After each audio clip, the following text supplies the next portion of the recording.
La seule chose qui va changer, c'est qu'on ne va plus trouver les automations dans les clips. Dans les clips, on va trouver encore les modulations. Donc c'est pour ça que j'ai encore les enveloppes. Donc je vais avoir tout ce qui est MIDI, les enveloppes MIDI. Si c'est un clip audio, je vais retrouver, tiens, je vais mettre sur le clip audio, je vais retrouver donc l'enveloppe que je vous ai montré sur le gain. Ça va être ici. Mais les automations, d'accord, donc pas les modulations, les automations, donc en rouge, pas tout ce qui est en bleu, pour parler, ou en... Oui, c'est en rouge quand même, je crois. Donc effectivement, on les affiche ici.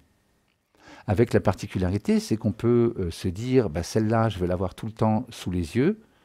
Donc du coup, je pourrais faire le moins, parce que là, elle est déjà affichée. Voilà, je la cherche ici. Alors, vous voyez, c'est assez rapide, il y a un petit point rouge.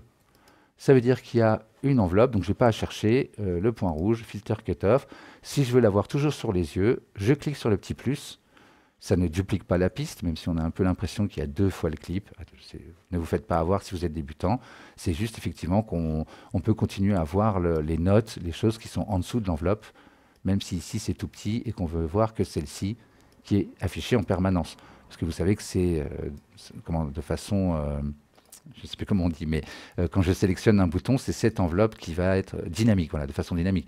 Là, je clique sur le lot, vous voyez que c'est l'enveloppe lot gain qui est sélectionnée. C'est d'ailleurs la meilleure façon, si vous voulez faire une enveloppe sur la résonance du filtre, vous cliquez dessus, elle apparaît ici. C'est comme dans le clip, on a déjà vu ça aussi, on peut insérer des formes. Vous vous souvenez, hein, on peut bien sûr poser des points. Si on a mis un point, on peut éditer la valeur. On peut faire des courbes, si on a quelque chose comme ça.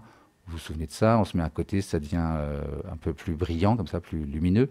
Et donc on peut, avec Alt, Option, dessiner une courbe. Je maintiens appuyé et je monte et je descends avec ma souris pour changer la forme de la courbe.